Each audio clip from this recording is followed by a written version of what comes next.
الحمد لله الذي جعل شهر رمضان أفضل شهور العام واختصه من بين الشهور بفريضة الصيام وجعل صيامه أحد أركان الإسلام وندب إلى قيامه، فمن أكملها إيمانا واحتسابا تم له دينه واستقام.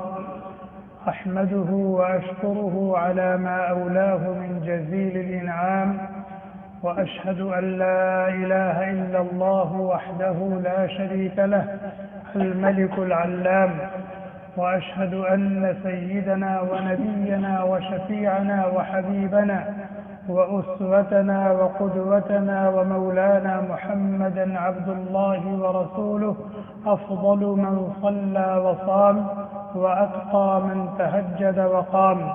اللهم صل على عبدك ورسولك محمد مصباح الظلام وعلى آله وأصحابه البررة الكرام، أما بعد.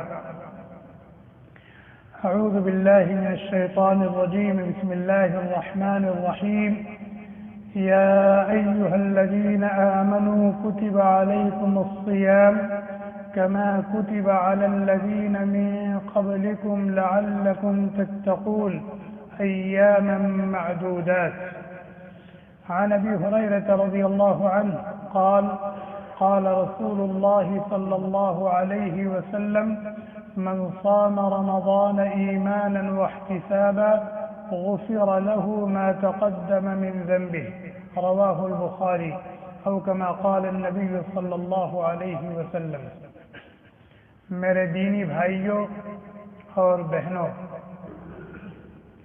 اللہ تبارک و تعالی کا لاکھ لاکھ شکر اور اس کا احسان ہے کہ اس نے ہمیں صحت و عافیت کے ساتھ زندہ اور باقی رکھا، یہاں تک کہ ہم بہت جلد ایک عظیم ترین مہمان کا استقبال کرنے والے ہیں، اور وہ مہمان رمضان کا مبارک ترین مہینہ ہے. جناب نبی کریم صلی اللہ علیہ وسلم اس ماہ مبارک کو پانے کے لیے بارگاہ رب العزت میں آہوازی کیا کرتے تھے اور دعا کرتے تھے: اللہم بارک لنا فی رجب و شعبان وبلغنا الی رمضان. اندازہ لگائیں کتنا عظیم مہمان ہے، کتنا مبارک مہینہ ہے.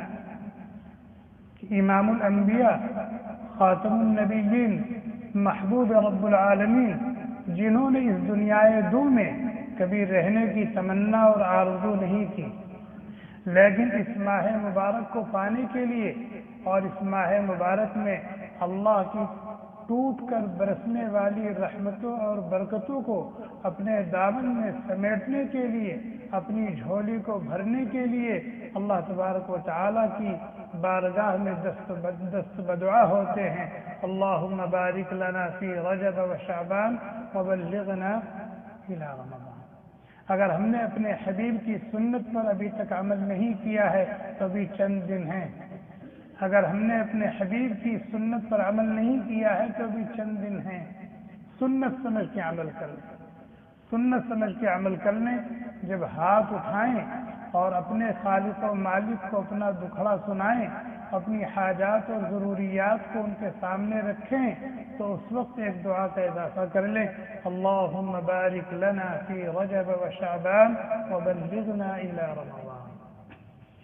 اور اسی پر بس نہیں، حضرت سلمان فارسی رضی اللہ تعالی عنہ کہتے ہیں: جب ماہ شعبان کے آخری ایام ہوتے تھے تو نبی کریم صلی اللہ علیہ وسلم ہمیں اکٹھا فرماتے تھے اور اس ماہ مبارک کی آمد کی خوشخبری مبارکباد دیتے تھے، خوشخبری سناتے تھے، اور اس سے متعلق ضروری ہدایات اور تعلیمات ہمیں مرحمت فرماتے تھے.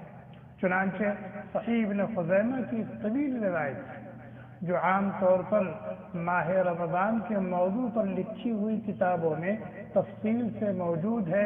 اس وقت اس روایت کو یہاں پیش کرنے کا موقع نہیں ہے، لیکن اس کا حوالہ صرف اس لیے دیا تاکہ ہم اس ماہ مبارک کی عظمت کو، اس کی اہمیت کو اور اس کی قدر و منزلت کو جانیں اور پہچانیں۔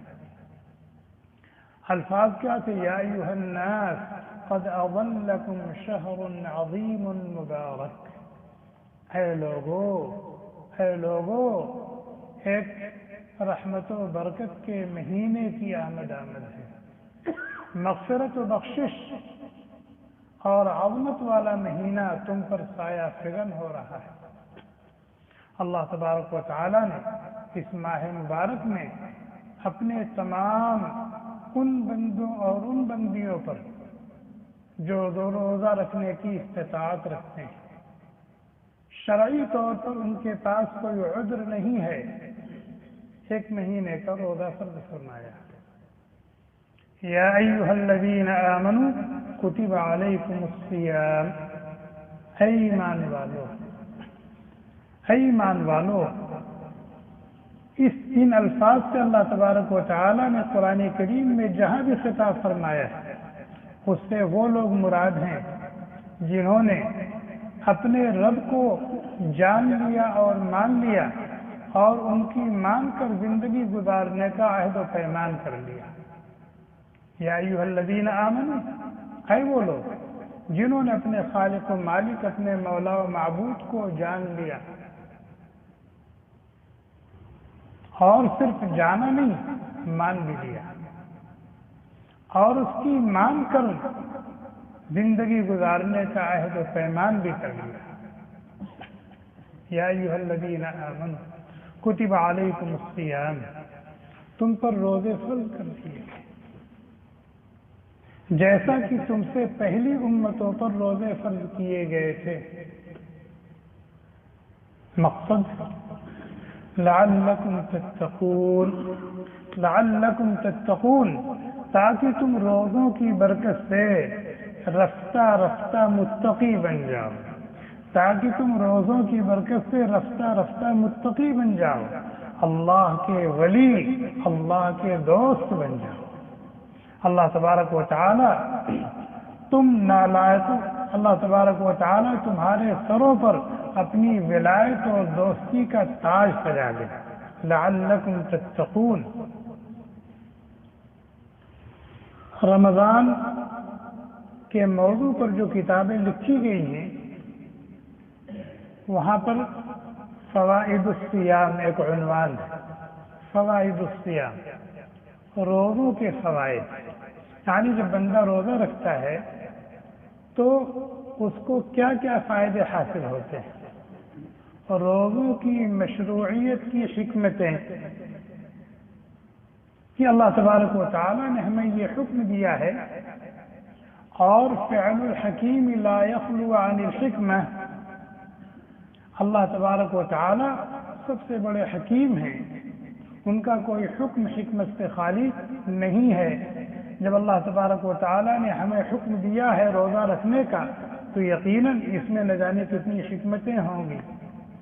علماء نے وہ حکمتیں لکھی ہیں کتابوں میں، وہ فوائد ذکر کیے ہیں، لیکن روزوں کی مشروعیت کی جو سب سے بڑی حکمت ہے، روزوں کی مشروعیت کا جو سب سے بڑا فائدہ ہے، روزوں سے جو سب سے بڑی چیز مقصود ہے، اس کا ذکر اللہ تبارک و تعالی نے اپنی کتاب میں فرمایا۔ لعلکم تتقون، تاکہ تم روزوں کی برکت سے رفتہ رفتہ متقی بن جاؤ، صفت تقوی کے ساتھ متصف ہو جاؤ، تم اس قابل بن جاؤ کہ اللہ تبارک و تعالی تمہارے سروں پر اپنی ولایت و دوستی کا تاج سجا کر اور تمہیں جنتی حوروں کا دولہا بنا کر جنت میں پہنچا۔ لعلکم تتقون، ولی کہتے کسے؟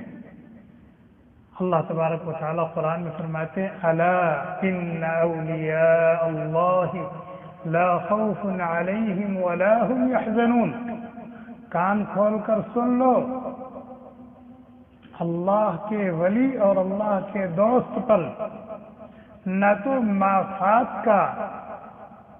مافات پر رنج و ملال ہوگا اور نہ معاد کا خوف اور اندیشہ ہوگا۔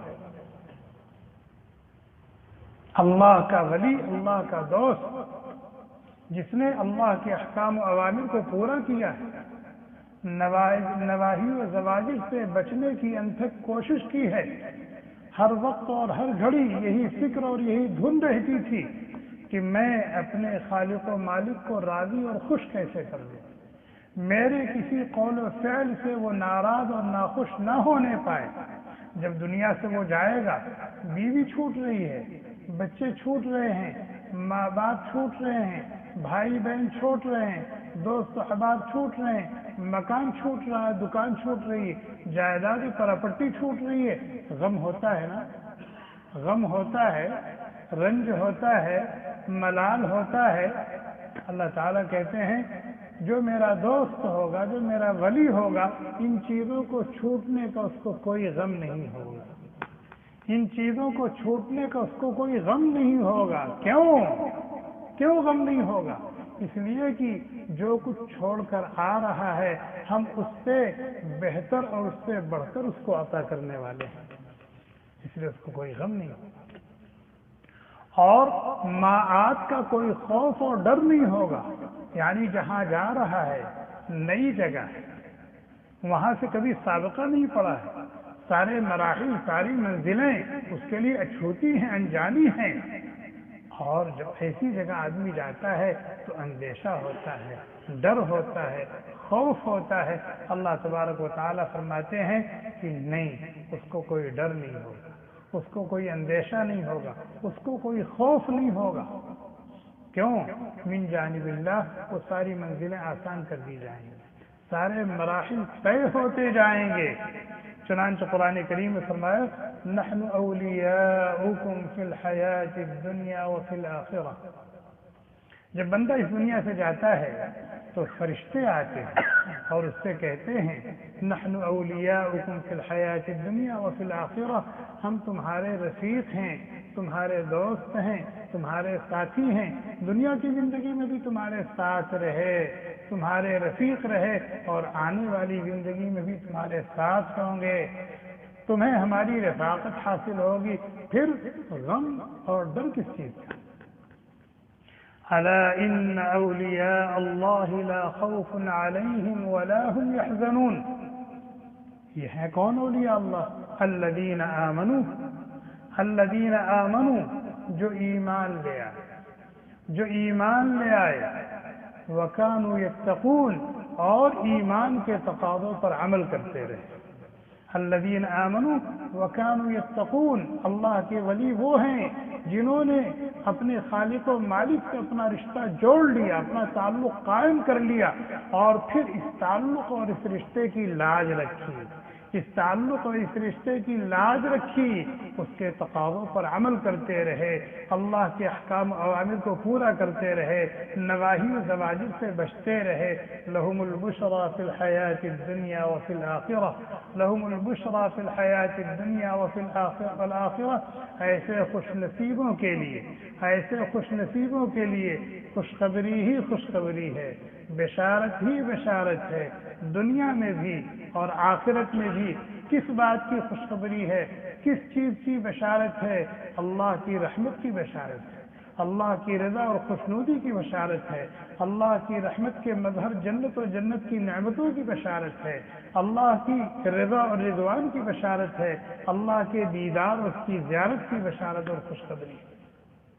تو اللہ تبارک و تعالیٰ نے ہمارے اوپر روزے فرض فرمائے ہیں تاکہ وہ ہمیں اپنا ولی اور دوست بنا لیں، ہم تقوی اور صفت، تقوی اور پرہیزگاری کی صفت سے متصف ہو جائیں۔ گویا کہ یہ ایک مہینے کا روزہ، یہ تقوی اور پرہیزگاری کا کورس ہے، یہ ایک کورس ہے۔ دنیا میں لوگ کورس کرتے رہتے ہیں، دنیا میں لوگ کورس کرتے رہتے ہیں، اور کورس کے جو آداب ہیں، جب ان آداب کی رعایت کے ساتھ کورس کرتے ہیں تو اس کا فائدہ بھی ان کے سامنے آ جاتا ہے۔ ایک مثال دیکھیں کہ ایک شخص کو بخار آ گیا، وہ ڈاکٹر کے یہاں گیا علاج کے لیے، ڈاکٹر نے اس کو چیک کیا، اس کے مرض کی تشخیص کی، اور اس کو ایک کورس، ایک نسخہ تجویز کیا اور کہا کہ آپ 8 دن کا کورس کر لیں، آپ کے گلے میں انفیکشن، ہم آپ کو یہ دوا دیں گے، یہ دوا دیں گے، آپ یہ 8 دن کا کورس کر لیں، اور اس کورس کے درمیان آپ ٹھنڈا پانی نہیں پئیں گے، آپ یہ چیز نہیں کھائیں گے، آپ یہ چیز نہیں استعمال کریں گے، اور دوا کو اس ترتیب پر استعمال کریں گے۔ عام طور پر دیکھا جاتا ہے کہ ڈاکٹر کی ہدایت کے مطابق اگر مریض دوا استعمال کرتا ہے، احتیاط اور پرہیز سے کام لیتا ہے، تو شفا مل جاتی ہے، کورس کا جو فائدہ اور مقصد ہے وہ حاصل ہو جاتا ہے۔ ہوتا ہے کہ نہیں ہوتا ہے؟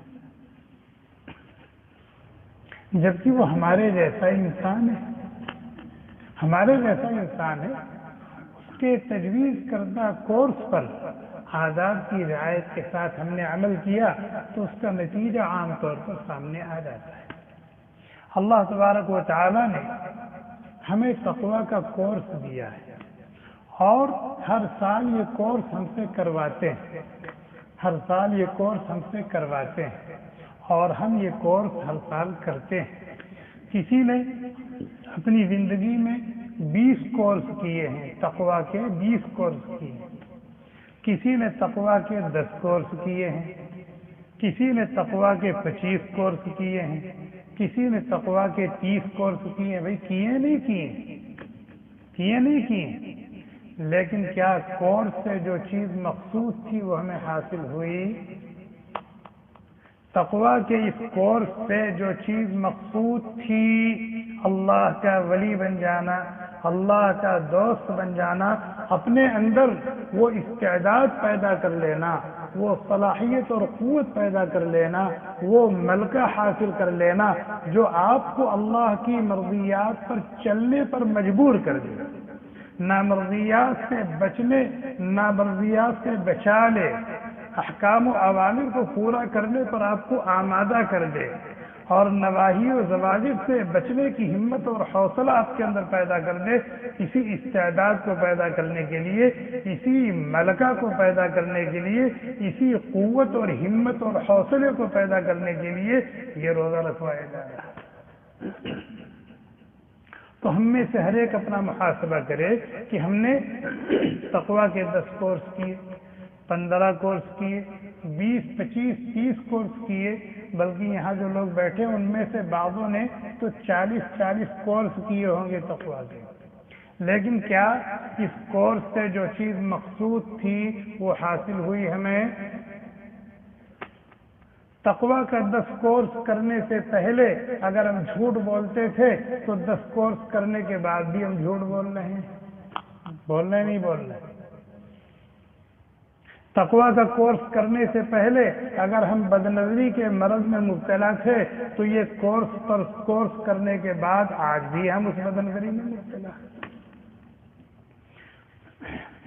تقوی کا کورس کرنے سے پہلے اگر ہماری زبان غلط استعمال ہوتی تھی، غیبت کرتی تھی، چغلیاں کھاتی تھی، گالی گلوچ کرتی تھی، لعن طعن کرتی تھی، دوسروں پر الزام اور بہتان لگاتی تھی، اور نہ جانے کتنے گناہ اس زبان سے ہم کرتے ہیں، تو کیا تقوی کا کورس کرنے کے بعد یہ زبان کچھ قابو میں آئی؟ یہ کورس کرنے سے پہلے ہم حقد و حسد کے مرض میں مبتلا تھے، کینہ کپٹ کی بیماری ہم کو لگی ہوئی تھی، حب جاہ و مال کے مریض تھے، تو تقوی کا کورس کرنے کے بعد کیا اس میں کچھ افاقہ ہوا؟ اگر ہوا فللہ الحمد والشکر، اگر ہوا تو فللہ الحمد والشکر، اور اگر نہیں ہوا تو افسوس صد افسوس، افسوس صد افسوس۔ اور حقیقت یہ ہے کہ روزے کا جو عظیم ترین مقصد اللہ تبارک و تعالی نے یہاں پر ذکر کیا ہے، ہمیں اس میں کامیابی نہیں مل رہی، ہمیں اس میں کامیابی نہیں مل رہی۔ حقیقت ہر ایک اپنا محاسبہ کر لے، ہمیں اس میں کامیابی نہیں مل رہی ہے۔ 1 مہینے کا کورس کر لیتے ہیں، شعبان کے اخیر میں جیسے تھے شوال کے شروع میں ویسے ہی ہوتے ہیں، شعبان کے اخیر میں ہم جیسے ہوتے ہیں، ایک مہینے روزہ رکھنے کے بعد شوال کے شروع میں ہمارا وہی حال ہوتا ہے، بالکل وہی حال ہوتا ہے، عین غین کا بھی فرق نہیں ہوتا، عین غین کا بھی فرق نہیں ہوتا۔ اگر اتنا بھی فرق ہو جائے تو ہم یہ سمجھیں گے کچھ حاصل ہوا، لیکن کچھ بھی نہیں حاصل ہوتا۔ وجہ حالانکہ یہ نسخہ اور یہ کورس تو اللہ کا تجویز کیا ہوا ہے، اور اللہ تبارک و تعالیٰ کی شان کیا ہے، الا یعلم من خلق، الا یعلم من خلق وهو اللطیف الخبیر۔ وہ تو اپنی مخلوقات کی رگ رگ سے واقف ہیں، وہ تو اپنی مخلوقات کی رگ رگ سے واقف ہیں، چنانچہ علم الہی میں یہ بات بالکل پکی ہے کہ ایک مہینے کا روزہ کوئی رکھے گا تو وہ یقینی طور پر متقی ہو جائے گا، اس میں تخلف نہیں ہو سکتا، اور ایسا متقی ہوگا، ایسا متقی ہوگا، ایسا متقی ہوگا کہ آئندہ 11 مہینے تک دوسرا کورس کرنے کی ضرورت نہیں پڑے گی اس کو۔ ایک مہینے کا کورس کرے گا تو متقی ہوگا، اور ایسا متقی بنے گا، ایسا متقی بنے گا، ایسا متقی بنے گا کہ آئندہ 11 مہینے کے لیے یہ کورس کافی ہوگا، کہ 11 مہینے کے اندر دوبارہ یہ کورس کرنے کی نوبت نہیں آئے گی، اس کی ضرورت نہیں پیش آئے گی۔ تو ہمیں اس کورس کے کرنے کے باوجود وہ فائدہ کیوں نہیں حاصل ہو رہا ہے؟ اس لیے کہ اس مقصد کو سامنے رکھ کر کے ہم نے روزہ رکھا ہی کب، اس مقصد کو سامنے رکھ کر ہم نے روزہ رکھا ہی کب ہے جو ہمیں یہ مقصد حاصل ہوگا۔ یہ کمی ہمارے اندر ہے، یہ فطور ہمارے اندر ہے کہ ہم نے روزے کے مقصد کو سامنے رکھ کر روزہ رکھا ہی نہیں۔ چلیے عزم کرتے ہیں، عزم کرتے ہیں، اللہ کے گھر میں بیٹھ کر اللہ سے وعدہ کرتے ہیں کہ آپ نے روزے فرض فرمائے اور روزے کا ایک عظیم مقصد بیان فرمایا ہے، اب ہم اس مقصد کو سامنے رکھ کر روزہ رکھیں گے، ہم اس مقصد کو سامنے رکھ کر روزہ رکھیں گے، اور اپنا محاسبہ کریں گے کہ ہمارے اندر جھوٹ بولنے کی عادت تو نہیں ہے، اس کو نوٹ کریں گے، ہمارے اندر غیبت کی کرنے کی عادت تو نہیں ہے، اس کو نوٹ کرو، ہمارے اندر خیانت کی عادت تو نہیں ہے، اس کو نوٹ کرو، ہمارے اندر بد نظری کا مرض تو نہیں ہے، اس کو نوٹ کرو، ہمارے اندر حسد کی بیماری تو نہیں ہے، اس کو نوٹ کرو، اس لیے کہ یہ سب تقوی کے خلاف، یہ سب تقوی کے خلاف۔ ہماری زبان انٹ شنٹ تو نہیں استعمال ہوتی، استعمال ہوتی ہے، سامنے رکھو، سامنے رکھو، اور اس عزم کے ساتھ رکھو کہ اپنے اندر تبدیلی لانی ہے، اپنے اندر تبدیلی لانی ہے، اپنے اندر تبدیلی لانی ہے۔ اگر جھوٹ بولنے کی عادت ہے تو جھوٹ کو چھوڑنا ہے اور اپنے آپ کو سچ کا عادی بنانا ہے۔ غیبت کرنے کی عادت ہے، غیبت سننے کی عادت ہے، تو یہ عزم کریں کہ آئندہ غیبت نہیں کریں گے اور غیبت نہیں سنیں گے۔ اگر حسد کی بیماری ہے تو یہ عزم کریں کہ ہم روزہ رکھیں گے اس مقصد کو سامنے رکھ کر کے کہ اللہ تبارک و تعالیٰ ان روزوں کی برکت سے اس مہلک مرض سے ہم کو نجات دے دے، چھٹکارا دے دے۔ اس مقصد کو سامنے رکھ کر جب ہم روزہ رکھیں گے تو انشاءاللہ ثم انشاءاللہ ضرور بھی ضرور فائدہ ہوگا، ضرور بھی ضرور فائدہ ہوگا، اور ہمارے اندر ایک نمایاں تبدیلی پیدا ہوگی۔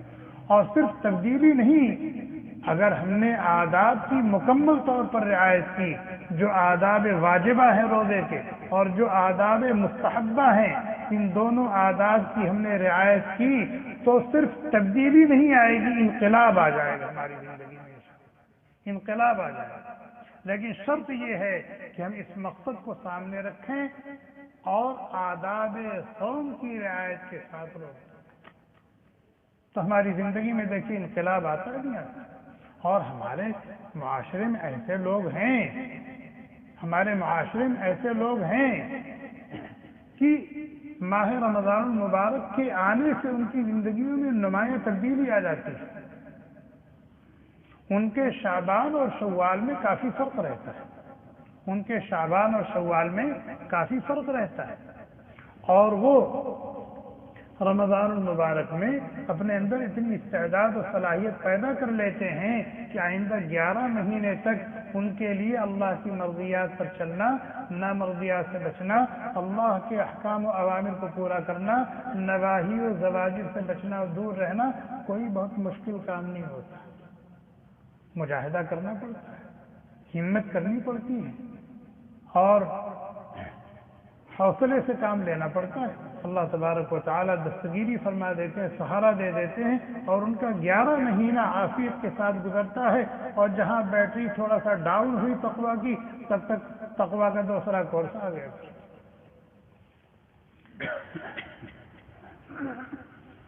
امام غزالی رحمۃ اللہ علیہ بہت بڑے عابد و زاہد، بہت بڑے حکیم اور فلسفی گزرے۔ ان کی ایک کتاب ہے احیاء علوم الدین، احیاء علوم الدین، بہت ہی معرکۃ الآراء کتاب، بہت ہی معرکۃ الآراء کتاب۔ اللہ توفیق دے تو اس کا مطالعہ ضرور کرنا چاہیے۔ اصلاً وہ کتاب عربی میں ہے، لیکن اس کا ترجمہ دوسری زبانوں میں موجود ہے، پایا جاتا ہے۔ انہوں نے اپنی کتاب کی فصل ثانی میں فی اسرار الصوم و شروطہ الباطنہ اس عنوان کے تحت لکھا ہے کہ روزہ 3 قسم کا ہوتا ہے، روزہ 3 قسم کا ہوتا ہے، اور جب روزہ 3 قسم کا ہوتا ہے تو روزہ دار کتنے قسم کے ہو گئے؟ 3 قسم کے۔ جب روزے کی 3 قسمیں ہیں تو روزہ داروں کی بھی 3 قسمیں ہیں۔ حضرت فرماتے ہیں کہ روزہ کی پہلی قسم عام روزہ، عام روزہ۔ روزے کی دوسری قسم خاص روزہ، روزے کی تیسری قسم خاص الخاص روزہ، خاص الخاص روزہ۔ اور جب روزے کی 3 قسمیں ہیں تو روزہ دار کی بھی 3 قسمیں، عوام، خواص، خاص الخواص۔ عام روزہ کسے کہتے ہیں؟ عام روزہ یہ ہے کہ بندہ صبح صادق سے غروب آفتاب تک اپنے آپ کو کھانے پینے اور بیوی سے ملاقات کرنے سے روکے رکھے۔ روزے کی نیت سے صبح صادق سے غروب آفتاب تک کھانے پینے اور جماع سے اپنے آپ کو روکے رکھے، یہ عام روزہ ہے۔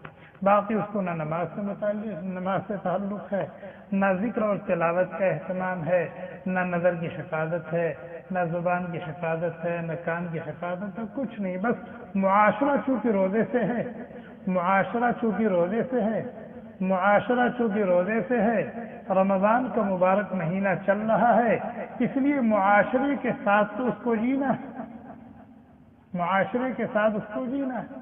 اگر روزہ نہیں رہے گا تو لوگ کیا کہیں گے؟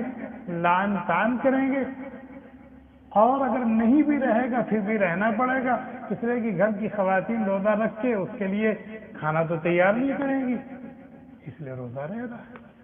تو یہاں اس کا روزہ کس چیز کا ہے؟ صرف اس کے پیٹ کا روزہ ہے، اس کی شرمگاہ کا روزہ ہے، اس کے پیٹ کا روزہ ہے اور اس کی شرمگاہ کا روزہ ہے، یہ عام روزہ ہے۔ اور جو لوگ یہ روزہ رکھتے ہیں ان کو عوام کہا جاتا ہے، عوام کا روزہ، عوام کا روزہ۔ اور امت کا بڑا طبقہ اسی طرح روزہ رکھتا ہے، امت کا ایک بڑا طبقہ اسی طرح روزہ رکھتا ہے۔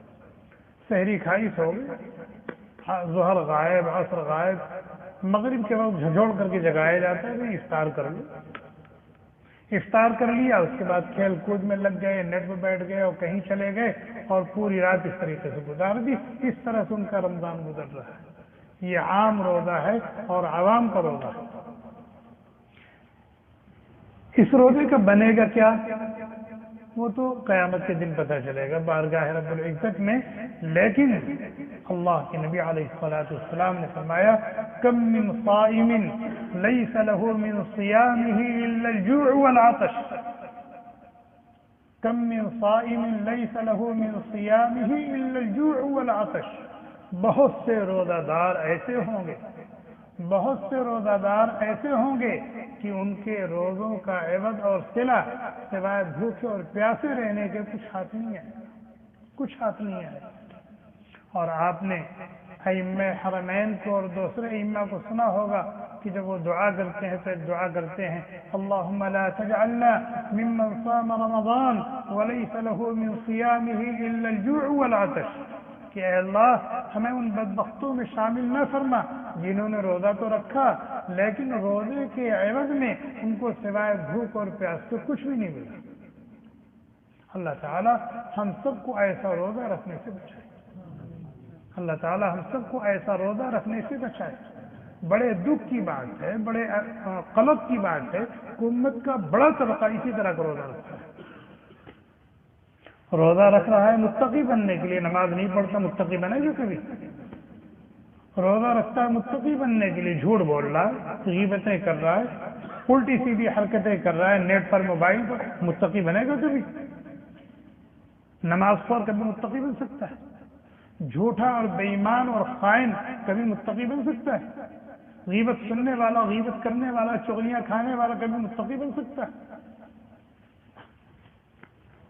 ایک آدمی بلڈ پریشر کا مریض ہے، ڈاکٹر نے کہا کہ آپ یہ ٹیبلٹ لیا کریں، یہ ٹیبلٹ آپ لیں گے تو آپ کا بلڈ پریشر کنٹرول میں رہے گا، لیکن اس کے ساتھ ساتھ فلاں چیز مت استعمال کیجیے گا، یعنی ان چیزوں سے احتیاط کیجیے گا جو بلڈ پریشر کو بڑھانے والی ہیں۔ تو اس ٹیبلٹ کے اندر اللہ تبارک و تعالیٰ نے یہ تاثیر رکھی، اللہ نے رکھی، اس دوا کے اندر نہیں، اللہ نے رکھی ہے کہ اگر آدمی اس ٹیبلٹ کو استعمال کرے گا اور شوگر کو ہائی، وہ بلڈ پریشر کو ہائی کرنے والی چیزوں سے پرہیز کرے گا تو وہ ٹیبلٹ کا فائدہ اس کو پہنچے گا، اس کا بلڈ پریشر کیا ہوگا؟ کنٹرول میں رہے گا۔ شوگر کا ایک ٹیبلٹ ہے، شوگر کا انجیکشن ہے، ایک آدمی شوگر کا انجیکشن لے رہا ہے، شوگر کا ٹیبلٹ رہا ہے، رسگلے پر رسگلے مارے جا رہے ہیں، تو اس انجیکشن کا کوئی فائدہ پہنچے گا اس کو؟ اس ٹیبلٹ کا کوئی فائدہ ہوگا اس کو؟ معلوم کیا ہوا کہ اس کا فائدہ حاصل کرنے کے لیے اس کی اپوزٹ جو چیزیں ہیں، اس کو بے اثر کرنے والی جو چیزیں ہیں، آدمی اس سے احتیاط بھی کرے۔ اسی طریقے سے ہم روزہ رکھ رہے ہیں متقی بننے کے لیے، اس روزے کو بے اثر کرنے والی جو چیزیں ہیں ان سے احتیاط کریں گے تب روزے کا فائدہ ہم کو حاصل ہوگا۔ اور اگر ہم روزے کو بے اثر کرنے والی چیزوں سے، روزے کو بے اثر کرنے والی چیزیں کیا؟ یہی ساری چیزیں، گناہ ظاہرہ اور گناہ باطنہ، گناہ ظاہرہ اور گناہ باطنہ، یہ روزے کو بے اثر کرنے والی چیز ہے، اعمال کو بے اثر کرنے والی چیز۔ اللہ تعالیٰ کہتے ہیں وَذَرُوا ظَاهِرَ الْإِثْمِ وَبَاطِنَهُ، چھوڑ دو ظاہری گناہوں کو بھی اور باطنی گناہوں کو، گناہ ظاہرہ کو بھی چھوڑ دو، گناہ باطنہ کو بھی چھوڑ دو۔ گناہ ظاہرہ کیا ہے؟ گناہ ظاہرہ آدمی جھوٹ بولتا ہے، گالی گلوچ کرتا ہے، چغلیاں کھاتا ہے، غیبتیں کرتا ہے، غیبتیں سنتا ہے، زنا کرتا ہے، شراب پیتا ہے، جوا کھیلتا ہے، لوگوں کو ستاتا ہے، لوگوں پر ظلم کرتا ہے، چوری کرتا ہے، بے ایمانی کرتا ہے، خیانت کرتا ہے، یتیموں کا مال ناحق کھاتا ہے، یہ سب گناہ ظاہرہ ہے۔ گناہ باطنہ کیا ہے؟ حسد ہے، بغض ہے، عداوت ہے، حقد ہے، حب جاہ و مال ہے، عجب ہے، کبر ہے، یہ سب گناہ باطنہ ہے۔ اور اللہ تعالیٰ نے اپنے بندوں اور اپنے بندیوں کو حکم دیا وَذَرُوا ظَاهِرَ الْإِثْمِ وَبَاطِنَهُ، گناہ ظاہرہ کو بھی چھوڑ دو، گناہ باطنہ کو بھی۔ ہم احمق ہیں، ہمارے احمق ہونے میں کوئی شبہ ہے؟ ہمارے احمق ہونے میں کوئی شبہ ہے؟ کوئی شبہ نہیں۔ کیوں؟ کھانا ہمارے گھر میں معقولات و مشروبات سب حلال ہے، ہماری بیوی ہمارے لیے حلال ہے کہ نہیں؟ لیکن اللہ تبارک و تعالیٰ نے محدود وقت کے لیے اس سے روک دیا تو ہم رک گئے۔ محدود وقت کے لیے کہا میرے بندے، میری بندی، یہ چیز تمہارے لیے حلال ہے، یہ کھا سکتے ہو، پی سکتے ہو، تھوڑی دیر کے بعد کھاؤ گے، پیو گے۔ تمہارا شوہر، تمہارا سرتاج تمہارے لیے حلال ہے، تمہاری بیوی، تمہاری شریک زندگی تمہارے لیے حلال ہے، لیکن میری رضا کے لیے، میری رضا کے لیے اتنے بجے سے اتنے بجے تک ان کو رک گئے کہ نہیں رک گئے؟ رک گئے کہ جو چیز اصلاً حلال ہے، طیب ہے، پاکیزہ ہے، اس سے اللہ تعالیٰ نے وقتی طور پر روک دیا، منع کر دیا، ہم رک گئے۔ اور جو چیز سال کے 12 مہینے حرام ہے، قرآن میں اعلان ہو رہا ہے، حدیث میں اعلان ہو رہا ہے، اور ہم رکنے کا نام نہیں لے رہے، یہ حماقت نہیں تو اور کیا؟ یہ حماقت نہیں تو اور کیا؟ یہ غباوت نہیں تو اور کیا؟ اسی لیے میں نے کہا ہم لوگ احمق نہیں ہیں کہ حلال اور پاکیزہ چیزوں سے اللہ تبارک و تعالیٰ نے وقتی طور پر روک دیا تو ہم رک گئے، باز آ گئے۔ اور جو چیز اصلاً حرام ہے، سال کے 12 مہینے حرام ہے، اس کی حرمت پر قرآنی آیات ہیں، احادیث مبارکہ ہیں، لیکن ہم ان سے رکنے اور ان سے باز آنے کا نام نہیں لے رہے، تو یہ حماقت ہے، بیوقوفی ہے کہ نہیں؟ بہرحال ہم اللہ تبارک و تعالیٰ سے یہ وعدہ کریں کہ ہم روزہ رکھیں گے مقصد کو سامنے رکھ کر۔ بات رہ گئی، امام غزالی رحمۃ اللہ علیہ نے روزے کی کتنی قسمیں کی؟ 3 قسمیں۔ پہلی قسم تو ذکر ہو گئی، دوسری قسم کیا ہے؟ فرمایا روزے کی دوسری قسم جس کو خاص روزہ کہا جاتا ہے، اور اس طرح سے روزہ رکھنے والے کو خواص کہا جاتا ہے، تو ان کے صرف پیٹ کا روزہ نہیں ہوتا، ان کی صرف شرمگاہ کا روزہ نہیں ہوتا، بلکہ ان کے پیٹ کا بھی روزہ ہوتا ہے، ان کی شرمگاہ کا بھی روزہ ہوتا ہے، ان کی آنکھ کا بھی روزہ ہوتا ہے، ان کے کان کا بھی روزہ ہوتا ہے، ان کی زبان کا بھی روزہ ہوتا ہے، ان کے ہاتھ کا بھی روزہ ہوتا ہے، ان کے پیر کا بھی روزہ ہوتا ہے۔ چنانچہ حضرت جابر رضی اللہ تعالی صحابی ہیں، کہتے ہیں اذا صمت فلیصم سمعک وبصرک وجوارحک، جب تم روزہ رکھو تو صرف تمہارے پیٹ اور تمہاری شرمگاہ کا روزہ نہ ہو، بلکہ تمہاری آنکھ کا بھی روزہ ہو، اور تمہارے زبان کا بھی روزہ ہو، اور تمہارے کان کا بھی روزہ ہو، تمہارے اعضاء و جوارح کا روزہ ہو، کہ جیسے تم کھا نہیں رہے ہو، پی نہیں رہے ہو، اور اپنی بیوی سے ملاقات نہیں کر رہے ہو، اسی طریقے سے غلط چیز مت دیکھو، غلط بول مت بولو، غلط بات نہ سنو، غلط کام نہ کرو، غلط جگہ پہ نہ جاؤ، یہ بھی روزہ ہے، یہ بھی ایک روزہ ہے، اور یہ خاص روزہ ہے۔ اس طرح سے روزہ رکھنے والے امت میں بہت کم ہیں، اس طرح سے روزہ رکھنے والے امت میں بہت کم ہیں، بہت کم ہے۔ لیکن اگر اس طریقے سے روزہ رکھا جائے گا تو یقین کامل کے ساتھ کہا جا سکتا ہے کہ 100% مقصد میں کامیابی حاصل ہے، 100% مقصد میں کامیابی حاصل ہے۔ اور ایک ہے خاص الخاص روزہ، اور خاص الخاص روزہ کیا ہے؟ کہ پیٹ کا بھی روزہ ہے، شرمگاہ کا بھی روزہ ہے، اور اعضاء و جوارح کا بھی روزہ ہے، اس کے ساتھ ساتھ دل اور دماغ کا بھی روزہ ہے۔ خاص روزہ کیا ہے؟ بد نظری کا تقاضا ہو رہا ہے لیکن غض بصر سے کام لے رہا ہے، غلط بات سننے کا تقاضا ہو رہا ہے لیکن اپنے آپ کو بچا رہا ہے، تقاضا ہو رہا ہے لیکن اپنے آپ کو بچا رہا ہے، غلط بولنے کا تقاضا ہو رہا ہے لیکن اپنے آپ کو بچا رہا ہے، غلط کام کرنے کا تقاضا ہو رہا ہے لیکن اپنے آپ کو بچا رہا ہے، یعنی صفت تقوی سے اپنے آپ کو متصف کرنے کی کوشش میں لگا ہوا ہے۔ اور خاص الخاص روزہ کیا ہے؟ خاص الخاص روزہ یہ ہے کہ اس کے دل کا بھی روزہ ہو، اس کے دماغ کا بھی روزہ ہو، اس کے دل کا بھی روزہ ہو، اس کے دماغ کا بھی روزہ ہو، اپنے دل اور اپنے دماغ کو گندے خیالات سے بھی بچائے،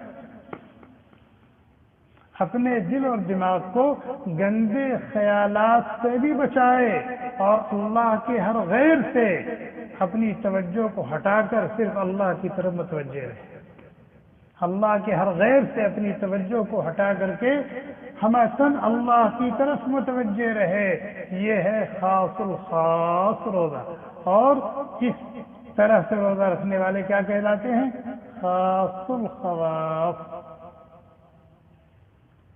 اب اس کے بارے میں تو ہم یہی کہیں گے یہ منہ اور مسر کی دال، یہ منہ اور مسر کی دال۔ اگر ہم تیسرے قسم کا روزہ نہیں رکھ سکتے تو خدا را ہم پہلے قسم کا روزہ بھی نہ رکھیں، بلکہ ہم فکر کریں، کوشش کریں کہ ہمارا روزہ دوسری قسم کا روزہ ہو۔ اگر ہم خاص الخواص میں نہیں جا سکتے تو عوام میں بھی نہ رہیں، بلکہ خاص میں تو اپنے آپ کو شامل کرنے کی کوشش کریں، خاص میں تو اپنے آپ کو شامل کرنے کی کوشش کریں۔ اور یہاں جو لعلکم تتقون کہا گیا ہے نا، اس کا یہ مطلب بالکل نہیں ہے کہ آپ پہلے دن روزہ رکھیں گے تو جب 30 روزہ پورا ہوگا تو ایٹومیٹک طور پر آپ اعلیٰ درجے کے متقی ہو جائیں گے، ایک بارگی نہیں۔ لعلکم تتقون کا مطلب یہ کہ رفتہ رفتہ متقی بنو، رفتہ رفتہ متقی بنو گے۔ جیسے جب آپ علاج کا کوئی کورس کرتے ہیں تو ایسا نہیں ہوتا کہ پہلے دن دوا کھائی تو کوئی فائدہ نہیں ہوا، دوسرے دن دوا کھائی تو کوئی فائدہ نہیں ہوا، اور جہاں 8ویں دن کورس پورا ہوا تو آپ بھلے چنگے ہو گئے اور مرض بھاگ گیا، ایسا نہیں ہوتا، بلکہ شفا دھیرے دھیرے، مرض کا ازالہ دھیرے دھیرے ہوتا۔ اسی طریقے سے بندہ صفت تقویٰ سے متصف بھی ہوتا ہے، رفتہ رفتہ۔ چنانچہ ہم یہ دیکھیں کہ ہمیں 100% متقی بننا ہے۔ تقویٰ کا یہ کورس کر کے ایک روزہ ہمارا ہو گیا، ہم گوشے تنہائی میں بیٹھ جائیں اور آج دن بھر جو ہم نے مجاہدہ کیا ہے، ہم اپنا محاسبہ کریں کہ ہمارے اس مجاہدے کا ثمرہ ہمیں کیا ملا۔ ہمارے کل میں اور آج میں کچھ فرق ہے، ہمارے کل میں اور آج میں کچھ فرق ہے، ہمارے کل میں اور آج میں کچھ فرق ہے۔ اگر فرق ہے اللہم لک الحمد و لک الشکر، اور اگر خدا نخواستہ کل اور آج میں فرق نہیں ہے تو ہم اس عزم کے ساتھ دوسرے دن روزہ رکھیں کہ جو نقصان ہوا ہے، جو گھاٹا ہوا ہے، ہم اس کی تلافی کریں گے اور آج کے روزے سے 2 دن کا فائدہ حاصل کریں گے۔ روزانہ یہ محاسبہ کریں اور کوشش یہ کریں کہ ہمارا ہر آنے والا دن گزرے ہوئے دن سے بہتر ہو، ہمارا ہر آنے والا دن گزرے ہوئے دن سے بہتر ہو۔ اور جب رمضان کا آخری روزہ ہو تو 100% ہمیں مقصد میں کامیابی حاصل ہو چکی ہے۔ اور یہاں صرف رمضان میں گناہوں سے بچنا، روزہ رکھوا کر گناہوں سے بچانا مقصد نہیں ہے۔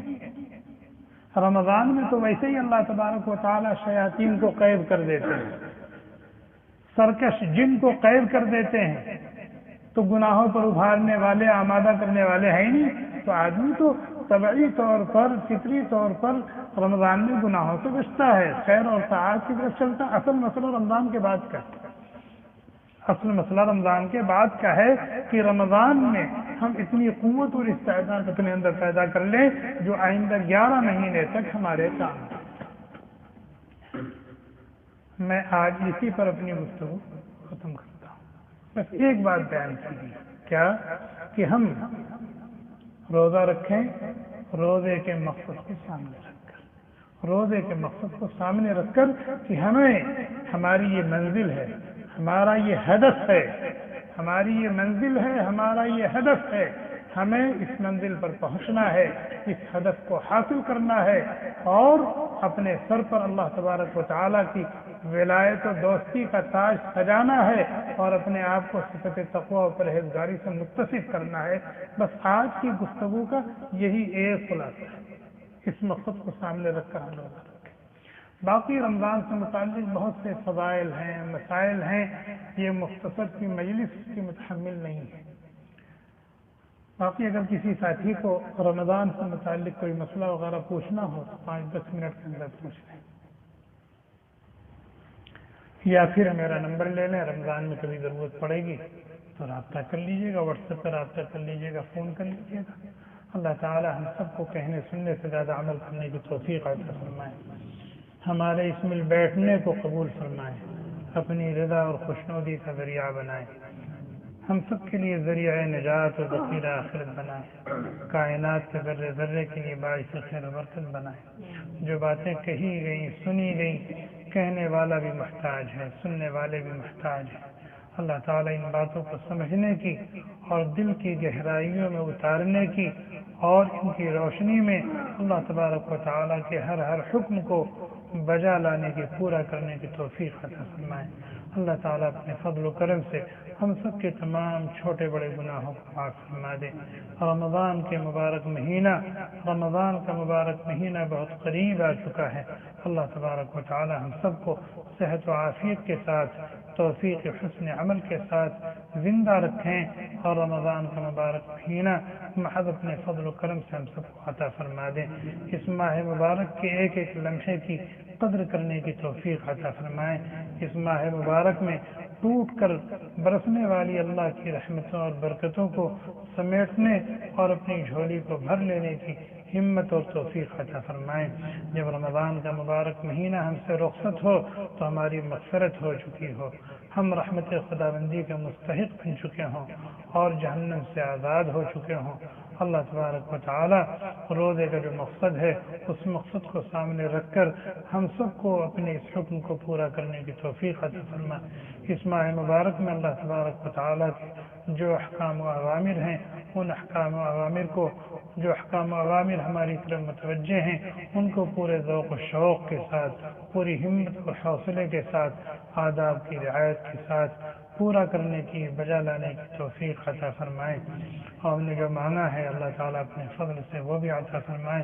جو نہیں مان سکے ہیں، ہماری ضرورت ہے، اللہ تعالیٰ اس سے واقف ہیں، وہ سب ہمیں عطا فرما دے۔